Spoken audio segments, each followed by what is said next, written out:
Hello, everybody, and welcome back to episode 9 of the Double Pipcast. You've got me, Cam, and with me for the first time, we've got Brandon. Tell the folks hi, Brandon. Hi, Brandon. How are Sounds you fun. doing today? Not too bad. How about yourself? I'm doing good, man. Happy to have you with us. Talk about one of my favorite things, and that's the Transformers trading card game. Hey, Brandon. Every time I have somebody new on, I always like to give them the floor and have them talk about themselves, their background, how they got into gaming in general, Transformers, the entire franchise, and more specifically the Transformers trading card game. So I'll throw it to you. All right. Well, I definitely appreciate the invite to be on the show. As you said, my name is Brandon Allison. I am a former failed game store owner, but current active player in all kinds of games. I play Magic the Gathering. I have played since Urza Saga. I played Legend of the Five Rings. I played since around that same time. So we're talking the 98, 99 time frame, more about mid 98. Um, I also play miniatures games. I play War Machine, Hordes. I also dabble in this Transformers game because we actually I have a team, a group of friends who we formed a loose organization of nerds who like to get together and do things and accomplish tasks and stuff like that. We're called Team All Too Easy. But one of our founding members had started playing different card games out of Texas, and he happened to pick up this Transformers game. So he had talked to me about it, and we had seen that we could play over the internet a little bit to kind of just become interested as we have gone through many games that we've played that eventually become nothing. However, with Transformers being one of those things that touches that nostalgia bug in most gamers, um, it seems like this one may have some staying power, and we enjoy the canon. We enjoy pretty much everything about it so far. I'm Yeah. late arriving to the game, so I'm certainly no expert, but it's fun so far. Yeah, well, I mean, the game has been out since it's coming up on its year anniversary, I believe, here in the next couple weeks. So you're still early in the grand scheme of things. Magic was what, early to mid 90s. So in Yeah, the grand scheme of things, you're still early for the Transformers trading card game. we like it. Yeah. So a couple of really interesting pieces there. You used to own a game store. You've got sounds like a nerd crew of Yes. a crew that will ride or die for the nerdy things that come out. So you always got somebody to join in on something, so you're not solo jumping into something. So that's really Absolutely. cool. Do you guys have like a name, or you guys just We we do. We're a team all too easy. That actually came from our favorite game, Verse System. We were at a 15K in Dallas, Texas, as a matter of fact. All too easy. The team actually, I'll take it back. The team consists of myself, a guy named Jay, a guy named William, and another guy named Ed. There's also the newest member who's out of Florida. His name is Joe. But those of us who have been around, and this was, I want to say mid 2000s, so around 2006, 2007, we were traveling heavily because very similar to the way they're rolling out Transformers TCG.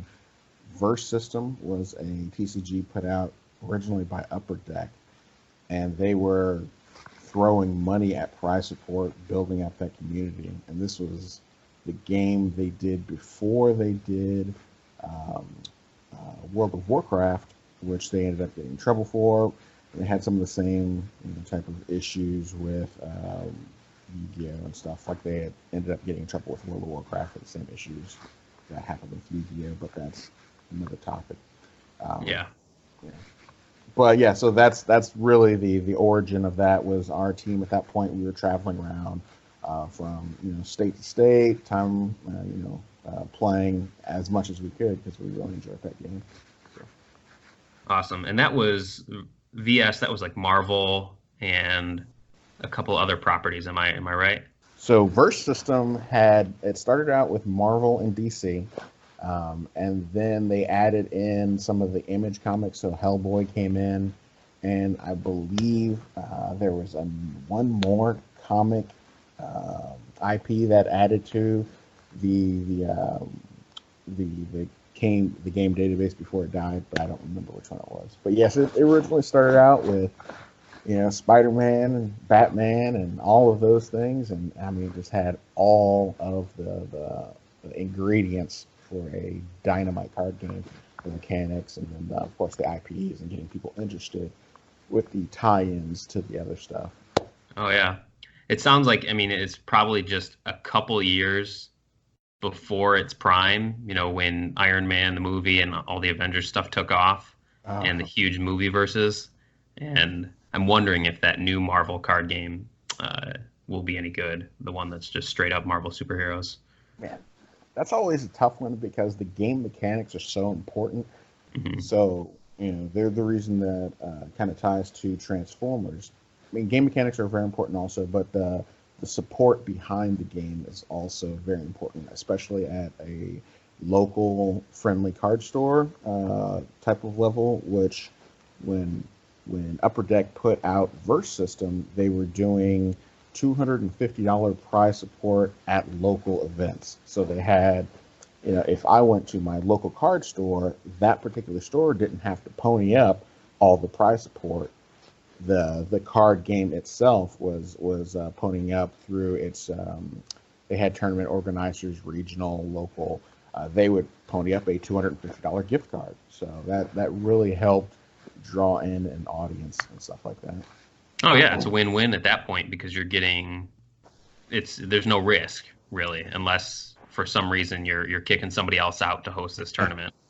Exactly, which is not usually the case. But the upside, or the not the upside, but the I guess the possibility of the next Marvel trading card game, it's tough because we're saturated at this point. At least in my vision, we're saturated from where I stand with games. Like we have, it's no longer mid 20s or even the 90s. 90s was real bad about it at the end of the 90s towards 2000s, where there were so many IPs, and fortunately, people like myself, I'm just going to say self-identified nerds, right? We became a target audience as we got older, as we became more stable. People Hmm. realized that we have disposable income and started throwing all these games with these properties that the mainstream had not been paying any attention to up to that point. But then, after they figured out, oh my God, these guys are spending how much on Magic cards? Um, let's get it. WWF had a card game. Austin Yep. Powers had a card game. Harry Potter, Harry Potter had a card game. Star Trek, Star Wars, Babylon. Babylon 5. Yep. All of these properties. Anything you could shake a nerdy stick at that had a card game, and that's it's starting to come back again where all of these intellectual properties, especially the Superman or the comic book properties, are coming back and they're targeting us. However, the R&D, the development of the game and the mechanics, and then the support behind it, for some of these instances, I haven't seen the support. The things that are going to make it have that longevity. That of course, the Magics, the Yu-Gi-Ohs, even Pokemon. Right? Pokemon came out in '98. If I don't quote me on that, but I believe it was like '98, and it's been around and innovative ever since then. And yes, there's been lots of capitalization on like the movies and the cross franchises and all that stuff, but they still supported it, and they have that group of R&D that makes sure that the game stays interesting and fresh and creative, and it's not just a money grab tied to an intellectual property. So. Yeah. Yeah, that's the biggest thing relating to the Transformers trading card game. When I interviewed the brand manager, Drew Nolasco, a couple episodes back, he brought up the IP. It had to be true. It had to pass a tried and true fans sniff test, he called it. So if you're playing as a certain character, whether it's a Decepticon or an Autobot, when you play that character, it has to feel like you're playing as that character, how you would watch them on the TV show, read the comic book. Um, it has to feel like, oh yeah, that's exactly what Starscream would do. He would make sure that he didn't get damaged, and he was putting damage on even his own teammates, that type of stuff. So, and the design of the cards are really sweet too. Oh man, the artwork does look prime, and that's a true statement. I listened to that podcast. It was episode 6, if I'm not mistaken, and yep. I had talked to a buddy of mine about this actually, Joe. We were playing War Machine the other day. I was losing badly, but we were talking about Transformers, and he was asking me, can Autobots and Decepticons be on the same team? And I was like, I'm not 100% sure about the requirements for that. I don't know if they're locked into like a where they have certain groups that can only be within the groups. I don't know, but I would hope that that's something that could happen, only because me, and what your listeners know, I'm 40, right? So I was born in late 70s, right? And I watched Generation 1, and I still have that nostalgia glasses on, and I remember the first time I had seen it was a Decepticon, and he was a giant white jet, and I don't remember his name. Jetfire, Skyfire. So, and I'm an old man now. This is when I was a kid, but I had seen this episode where he was, because he was originally a Decepticon, and he was fighting Optimus Prime, right? And they were doing battle, or they were on, I remember it was being like a rock or something, and he had thrown Optimus down, and then for whatever reason, I don't remember all the details, but he had pulled off his Decepticon badge and grabbed Optimus Prime's Autobot badge and put that on him, and then he became the Autobot, and he was the guy just like flying the ball around and all that good stuff. The big white and red jet thing, right? Yeah. So I was like, yeah, I was like, that was a moment that I remember from like 30 years ago. So things like those types of moments seem to be reflected pretty well in the game with the canon and the stories and the way that the cards are laid out. So yes, well, thankfully you can mix and match the factions to recreate some of the parts from the show, to maximize the possibilities of the game and mix and match the abilities. They do have Decepticon and Autobot only cards that also allow you to do different synergies. But yeah, you can definitely have Jetfire on a team with Decepticons to harken back to when he was a bad guy before he got put on ice. So yeah, you can definitely do that. So yeah, that's very, very interesting, and I think that's an important part of let's say the possibility for longevity of the game, or I want to say the investment of players into the game, depending on how they do it. Now, this is probably a bit off topic. However, I'm just going to take a second to indulge myself and say, back in the day, I used to play a game called Legend of Five Rings, which is referred to as L5R, and that's had a couple of iterations. But at that time, the story and the cards and what was going to happen in the next sets and who was going to get more powerful and character introductions were impacted directly by tournament participation and storyline events, right? So it would be, hey, I'm going to represent for the Dragon Clan. So I would be a Dragon Clan player, and then the deck that I played, it didn't necessarily have to be Dragon Clan, but it could be. It's like, okay, I'm a Dragon Clan player playing a deck that's mixed with Dragon Clan and Naga or whatever the case being.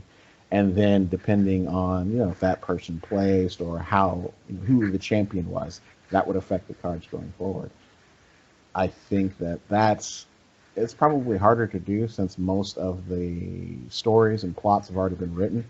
So this is in a situation where we're inventing a new fiction, right? But I do like that involvement in the story, like where the players can get involved and feel, like maybe they have some type of personal relationship with the faction that they choose to play, and possibly they're um, results in tournament support. If 500 people show up and they're playing this type of faction with, two Optimus, they're playing four wide with, like two Optimus or two Autobots and then Starfire and or Jetfire or whatever his name was, and then something happens maybe down the line as they invent more cards or develop more mechanics of the game that would have an impact.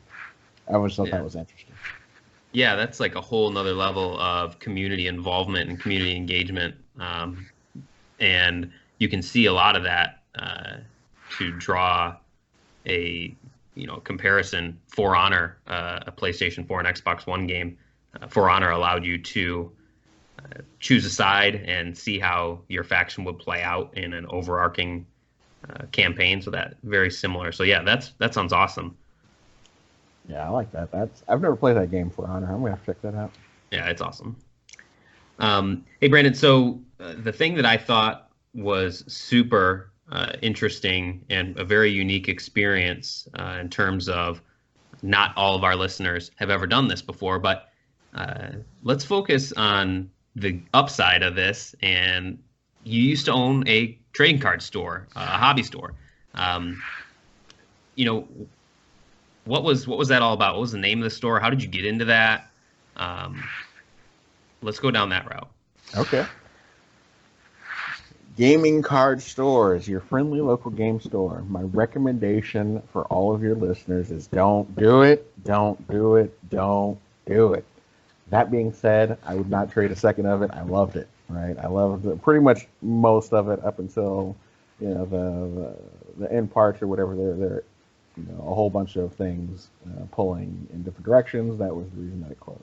But I owned that game shop after I had transferred from, I have a regular job, I have a day job. So I had transferred from the West Coast out to Florida. And at that time, things were slower. And I had already saved up my money because I've always known, I think as most gamers do, that, man, I would like to take a stab at owning my own game store. I grew up in the 90s.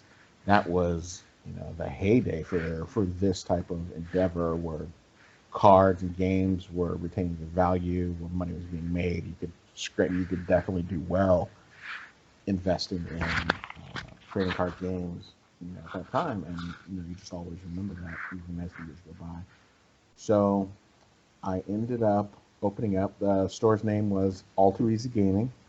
Of course, you have to keep that theme going in most of the things that I do. So it was All Too Easy Gaming. I had a physical brick and mortar store on a pretty good location at the time. There was a CC's Pizza right next to it. So as I was doing my market research and looking at, okay, what's going to draw people and what else can help me get noticed, that was one of the things I had taken a look at. And basically that was it. I started shopping around for locations and checking out the rents and doing all that stuff, and then getting all your licensing and getting all your distributor approvals and going through their process and all that stuff. And of course, getting together with Wizards of the Coast and Konami and all the others so that I would have approval to buy their product from distributors and sell it to the public. So I did that for love of the game. I didn't think I was going to make it. I didn't think that I was going to make any money per se. I wasn't going to be able to quit my regular gig and do that full time, but I knew that it would be interesting and I would like it, and I thought that I would probably make some money, or at the very least I would have the best collection I had ever had at that point. I figured I'd get swimming in cards, no problem. I'd have all the promos. I would have every super secret squirrel item that dropped. I would be getting a taste before everybody. It would be great, and sometimes it was. So then from there, we just opened up shop, and started to kind of do events, right? And there's a lot to owning a game store. So I think that you definitely the points that interest you or the things that you want to know the most about ask me those, because this whole game store endeavor and the arc are the things that are interesting. I could go on forever about all that stuff, but that's pretty much how it started. Okay. Yeah, so All Too Easy. It sounded like you were in Nerdvana or Nirvana. You had everything around you. People were coming in and playing the game. Sounds like it wasn't without its troubles. You're running a niche hobby store in a world of Amazons, eBays, digital card games like Magic Online, Yu-Gi-Oh! Online, Pokemon the trading card game online, and the advent of digital interconnectivity. So being able to have an analog experience and coax folks into coming into your store and not only spending money but spending time there. And so it's tough, right? It sounds tough. The thing that interests me the most is, what was the most fun part of it? What was the most rewarding part of it? Most rewarding part was definitely being able to run events. I like putting together events, having people show up and have a good time. That is my favorite part of the business. Going in there, having a spot, people come in, and say, hey, I want to play today, and then seeing your regulars, just have a regular group of people having, coming into the shop. They know you, you know them. You're on, good terms, good basis. That is the best part because it's a community building experience. It's a fun experience when you have a a group that you cater towards that responds to what you're trying to do. They understand it, they support it, and it's a lot of fun to have tournaments. Yeah. That's definitely the best part. Yeah.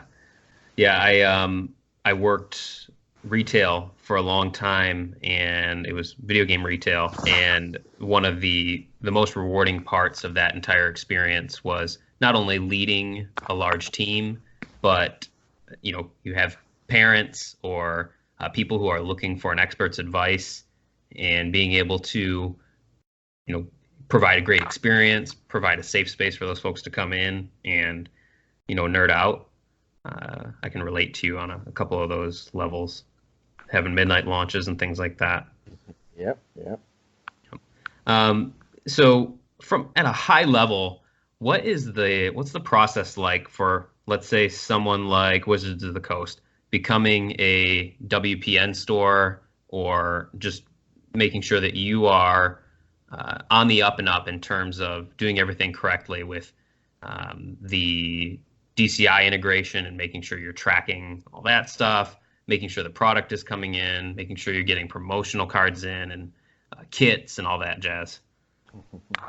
That is that's it's an interesting topic because there's a lot going on there. I'll give you the step by step the process. Basically, what you have to do is you have to get a business license. So you'll need it's an EIN number, which is depending on how you set up and structure your business. It can be as simple as your social security number, or depending on if you incorporate or you're doing whether you're doing a DBA or a doing business as, or a corporation, or however you choose to set up your organization.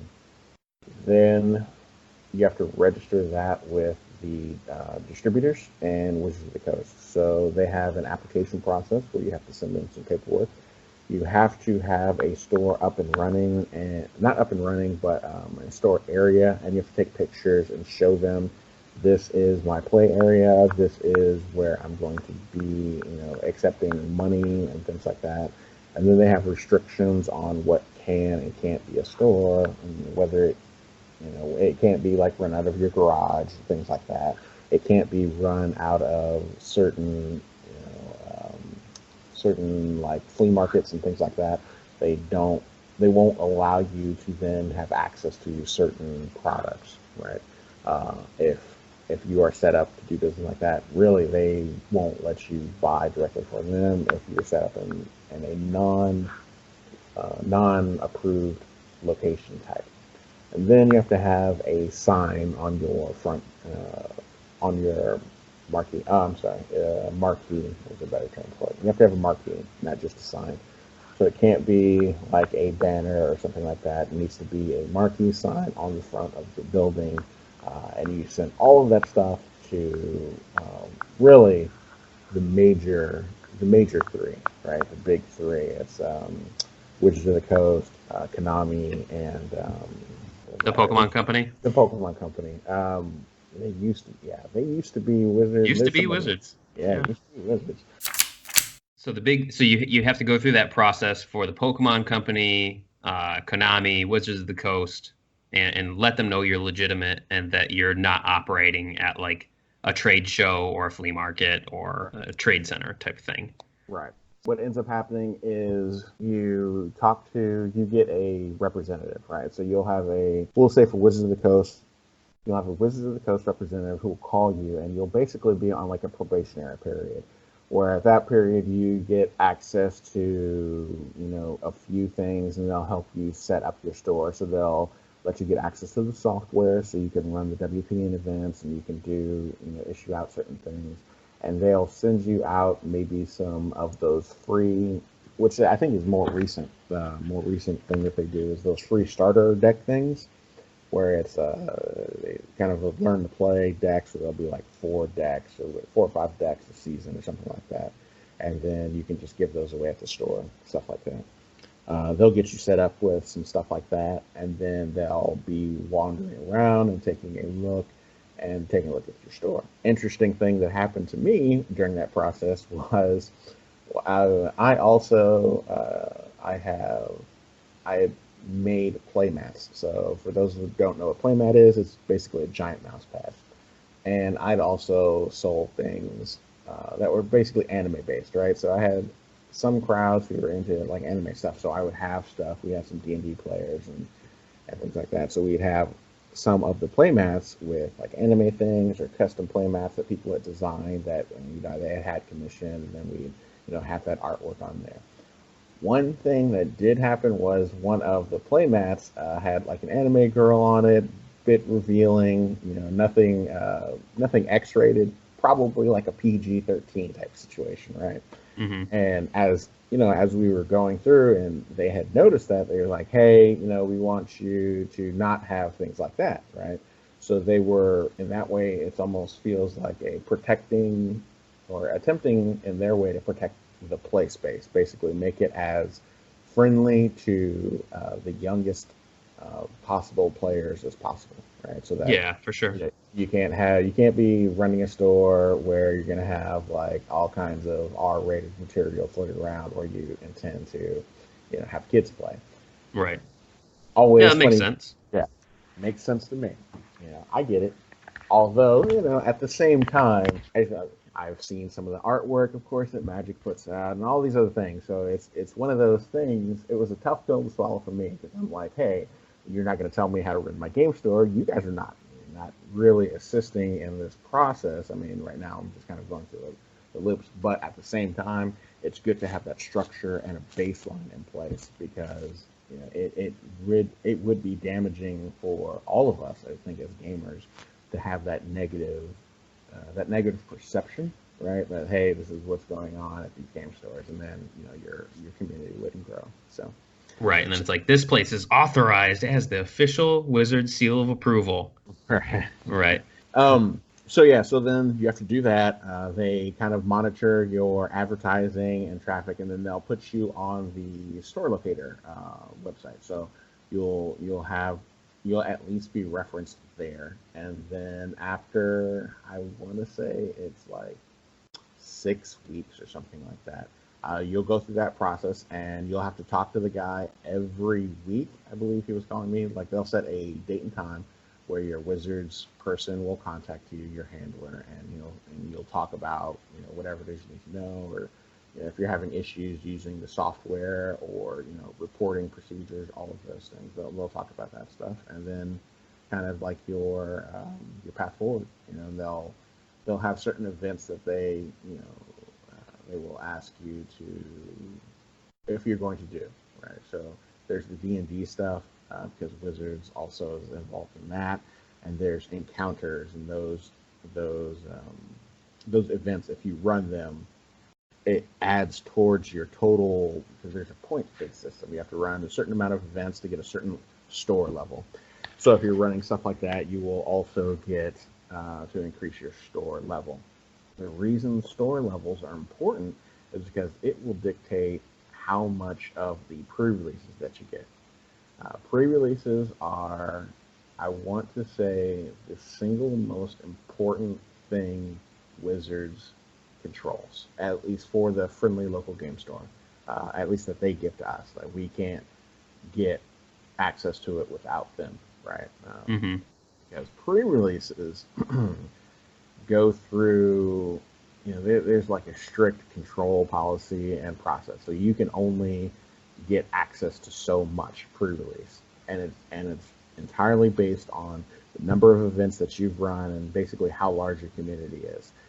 And I've been out of it for about 3 years at this point, but at that time they were talking about things like unique identifiers. So how many unique DCI numbers play at your store, how many new DCI numbers are coming to play at your store, and then they'd monitor how many people participate in events on a regular basis to kind of get your numbers up, right?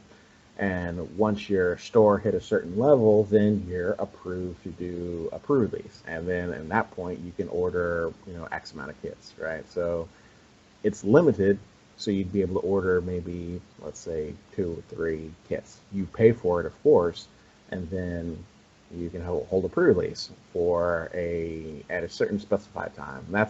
This is how all that midnight pre-release business started, where people were, Wizards is controlling, okay, you can't have it on, I think it's like Friday. You have to have it on like that midnight release. So it has to be like Saturday at midnight is the earliest that you can have a right, like a street date. Right, street date. So they control that for whatever reason. I mean, that is the one thing that definitely helps as far as financial compensation for running events, because those are the at least for me and my business model, was the number one moneymaker. It was those pre-releases. Everybody wanted to show up for the pre-releases. We'd always sell out of the pre-releases. We'd always run out of spots. Things like that. It did cause issues because me as a small store and at that level, I wasn't growing enough to get as much access to the pre-release stuff as I could have used, right? And then, of course, you have salty players. Right, and then if you've got a more established store, right. Zip code away, exactly, that doesn't help. Does not help. So there are things like that going on, and that's how that worked. After a certain amount of time, so you do your preliminary period, basically your probationary period, and get your full staff. You have to just make sure you keep your numbers up, make sure you're getting new people into the store, because your level can go up and down, right, based on how you're doing. You have a while where you're starting to go down, then all of a sudden you're going to have less access to pre-release products. Okay. Yeah, and that can be a self-fulfilling prophecy, it sounds like, where you don't have enough pre-release products, so folks don't end up showing up. So you don't have enough pre-release products, so folks don't show up to your pre-release?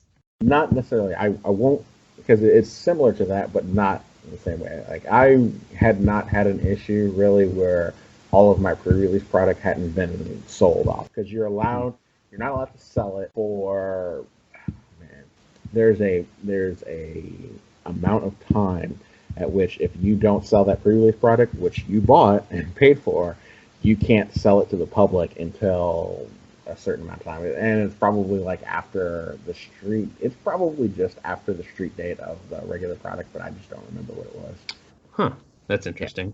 Yeah, there's some little things like that. So you just have to definitely be aware of that, because right in that situation, if I spent, let's say I dropped $400 on pre-release product as a friend with the game store, and that's enough to supply, let's say, 80 players, and for whatever reason I only get 40 players, I have to, sit on that until the time passes where then I can start to sell that product. Oh, okay. So it's actually an event and not just like early access by like 5 hours. Correct. Okay. Okay. All right. So, what's All Too Easy up to now, going past the game store? Okay, so all too easy. Well, the team, of course, is still together. We're always trying to figure things out.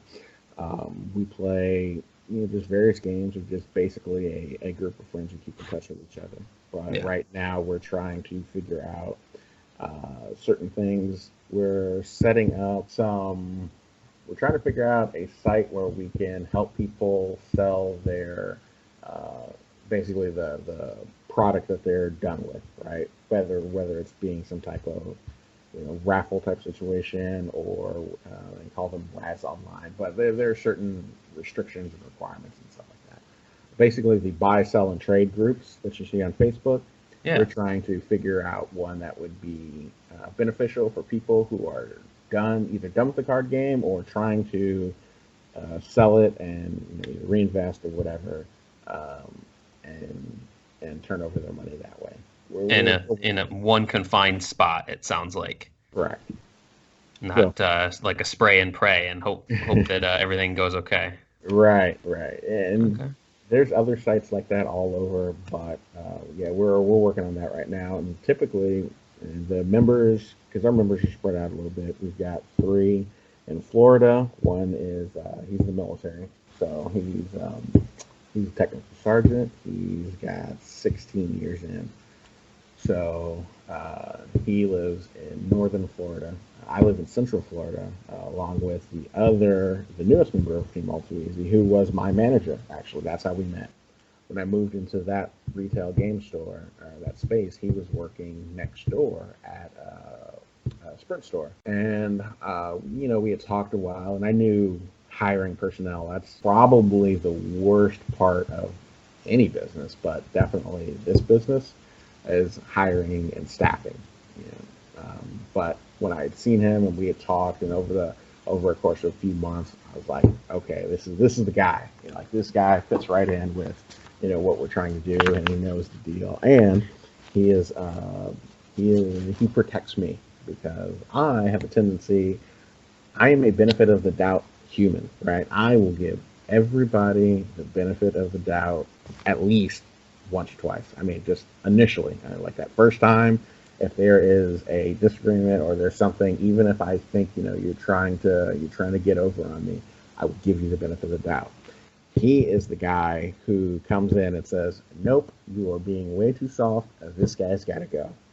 So, we had situations where guys were like drinking in the bathroom, and I was like, well, I don't know if I mean, I didn't see him drinking in the bathroom, and we don't have any cameras in the bathroom. And he was like, nope, I'll take care of this. And he banned that guy from the store, and Right. he handles those types of, and then the trades, of course, because another one of the worst parts is, unfortunately, there's a sense of we'll just call it entitlement amongst players sometimes. And with the availability of Amazon and eBay and all of these other things, oftentimes they will demand that you're able to meet prices on like eBay and Amazon and things like that, right? Right. And get Well, if you bought it from somebody for a certain amount, I mean, you have to make your money back on it. right. And the issue with that, part of the problem is, this is, I guess, a deeper conversation. If anybody is ever curious on how much game store owners buy their boxes from, you can just check eBay, take off maybe $5 or $10, and that's what game store owners are buying their stuff from their distributors for. That's the price. And what's worse is, we'll just throw out some numbers. When I first started, I also was going to do some sales online because Wizards actually has a restriction about who can sell their product online, even though you're buying it from a distributor, even though you purchased it. There's a Wizards online authorized dealer that people are supposed to follow. And, Hmm. right? And at that time, I had bought I wanted to see how all this would work. I bought my first box off of eBay. Or no, I bought my boxes off my distributor. I took one of my boxes. I remember I paid, I think it was like $76, something like that, for a booster box. And I went on eBay and I put it up. And I put it up, basically matched the market going rate at that time, which ended up being like 80 something dollars, right? So you're looking at less than a $10 spread. And then for me, since I was a new eBay seller account and all the fees or whatever, bottom line, after I was running my numbers, I ended up losing $3 off of that booster box at that price that everybody on eBay is selling for. That's that $86 that people buy booster boxes for, $99 sometimes, those types of things. Yeah, if local game store owners at a certain level, right, just buy from their distributors and sell online, they just lose money, right? So it's an interesting topic, and that's a deeper issue.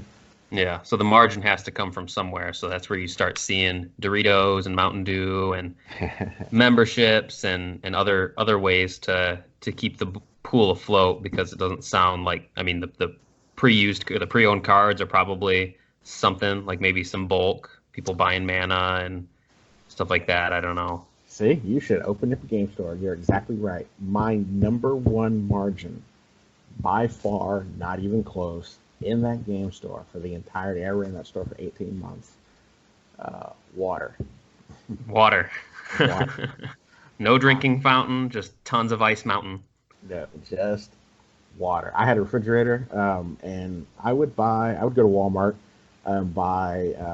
I prefer the taste of Aquafina and Dasani over like Arrowhead. I don't care what you guys say out there. Yeah, we're going to have to end this call, man. Aquafina and Dasani. It's cool. I'm telling you, and the Arrowhead and I think the Zypher, whatever out here. Yeah. But I would buy case 24, sell them for $1 a piece. Boom. I'm, making money hand over fist. And oddly enough, the other drinks too. It's the other beverages also, but the water was the one I felt the best about, because hey, I'm not just giving diabetes to everybody. But it's also a reasonable price. I think $1 for a 20 ounce of water is more than fair. Especially I go to the gas station, pay $1.75. Especially if they're just bringing their cards from home and they didn't plan on buying anything. At least that dollar is there, $1 per hour for taking up a spot at the table.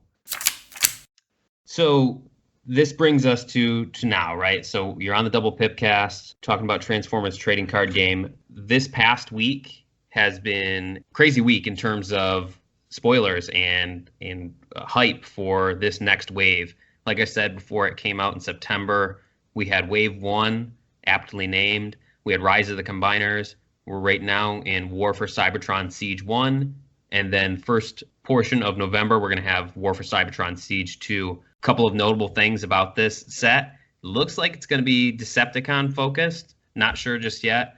But when you buy a full box, there is a box topper, which I'm sure you're familiar with, of Trypticon. So once you take all your boosters out, you pull out the inlay, and you have a sealed Trypticon, and he comes with 3 characters that work along with him. So you get a full team. I like that. Yeah. Box topper, that's definitely a positive thing for the industry. I like where they're going with that. Because they know you're going to buy a box, right? So incentivize it.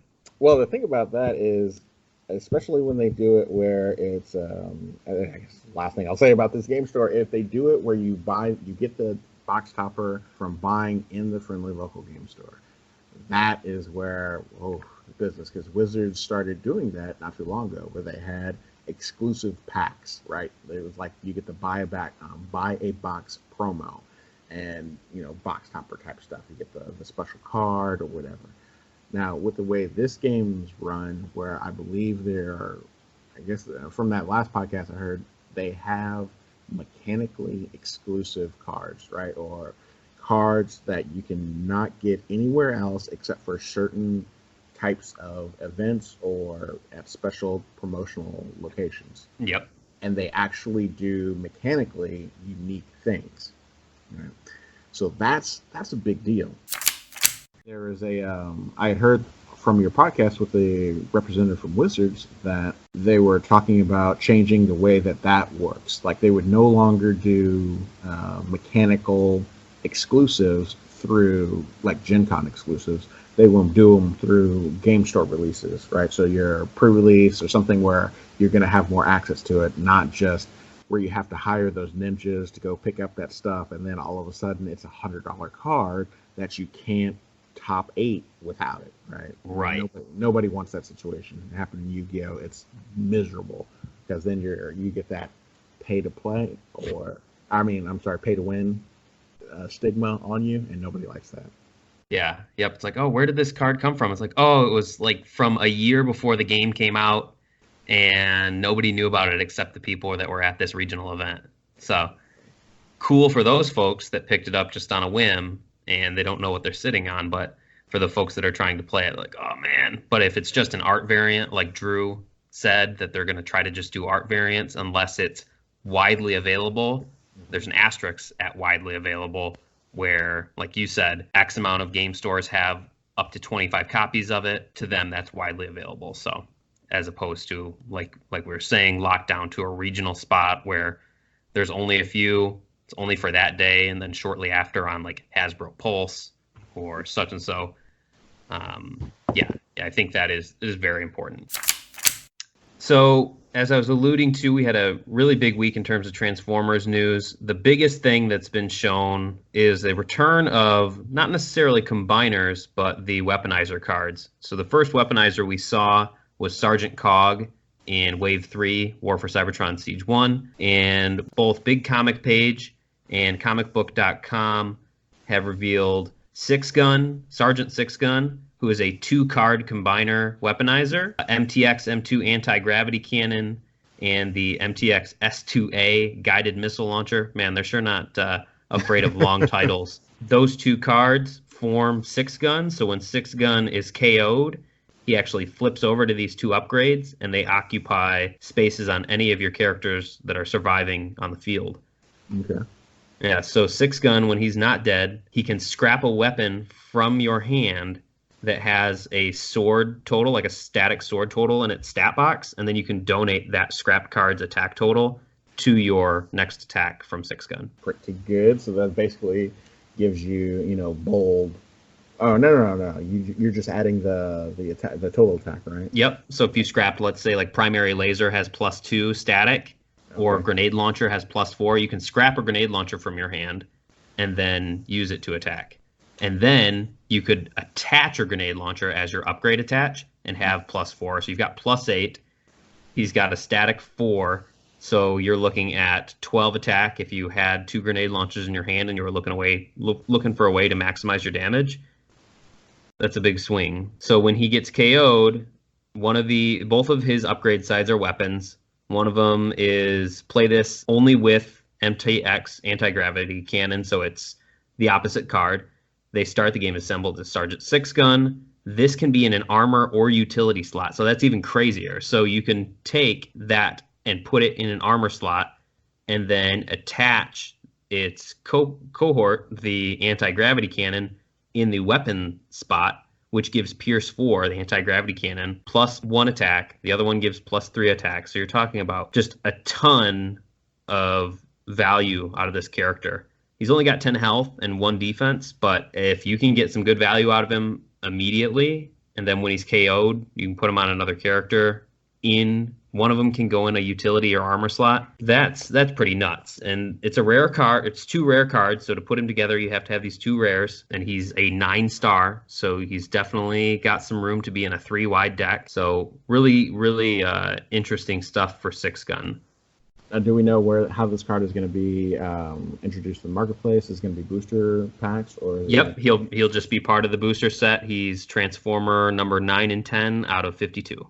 Okay. Yep. So then we also have, and that was revealed by comicbook.com. So great job to those folks with that reveal. And thanks to Wizards for allowing content creators to be able to use their platform to show off the Transformers cards. The other weaponizer that they showed off, two-piece weaponizer, was Raider Brunt. So Brunt actually already had a card revealed, and he was a drone character that comes with the Triptychon pack that we talked about, that box topper. So this is Raider Brunt, and instead of being a drone, he's actually a weaponizer. He's ranged in his bot mode. He is a rare as well, so 2 rare cards will make him up. Each enemy's bold and tough total cannot be more than 1, is his bot mode ability. So no more bold 5, bold 6 with Lionizer as long as Raider Brunt is on the field. When he splits up, he turns into the TTC HP Oblivio launcher and the TTC HD turret armor. The Oblivio launcher gives bold 1 plus 3 attack. The armor gives tough 1 and plus 2 attack. So what are your thoughts on those, Brandon? Okay. So off the jump, let everybody know I am new to the game, a rookie player. However, I would say, it's important to also note that I play Metroplex. So just from a Metroplex stance, this right here eliminates that deck from being played. I'm just, and I don't want to be over dramatic, right? So there's got to be more. There has to be more maybe battle cards or maybe outs, right? Something has to happen, because if each enemy's bold and tough total can't be more than 1, I know that Metroplex play style deck, and there's some other decks who have the same type of situation going on. I think that Re-Ready Cars decks does a whole bunch of bold shenanigans, and that Optimus Prime, what is it? Optimus Battle Leader. Battlefield Legend, yep. Battlefield Oh, yeah. uses a lot of that. So, there's got to be, some type of ability maybe to counter that or turn it off. Otherwise, the first time that I put Metroplex on the board and you put Raider Burnout on the board, I now have a Metroplex that has bold 1, and that's it. Forever. Right? Is that how this works? Yes. Okay. I don't right now have the mental fortitude. I'm not smart enough to understand how to counter that. Right? So you got to kill him immediately. Yep, you have to swing into that guy with your bold 1 and Metroplexes. I think he's got a 6 swing, 7 swing, something like that. Yep. Yeah, he's got a 6 swing in bot mode and 4 in the other. Yep. So yeah, good. I hope you can go ahead and handle that up real quick, because otherwise you're in trouble. Yeah. And then from these other ones though, these look real good as well. They're all impressive. With the tough one, it has the tough one. It has So people can use disruption cards like Ramming Speed, Vaporize, Bashing Shield, Smelt, and they can get rid of your characters that are really valuable upgrades. Mm-hmm. They can just vaporize it, and then it's KO'd. You can't recover it. It's in your graveyard. And that's pretty good, because it lets you. Well, I mean, that's good on both sides, because as a character now, it's doing double duty. You have to spend resources to deal with this threat, or it's going to whittle you down, and you better have an answer for it. Because if you don't, these are things that are powerful enough to swing the battle in your favor, obviously. Right?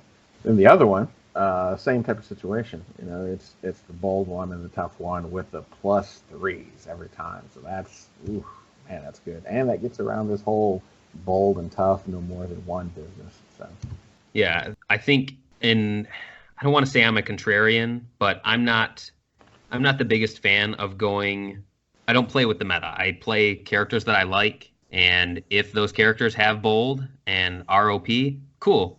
But the meta right now, like you said, is taking multiple shots with cars by using things like Ready for Action, turbo boosters, and doing as much damage without free damage, without having it be answered. So that's what it is doing as much damage as possible to end the game as quick as possible and don't give your opponent a chance. So that makes sense. That's the goal of the game.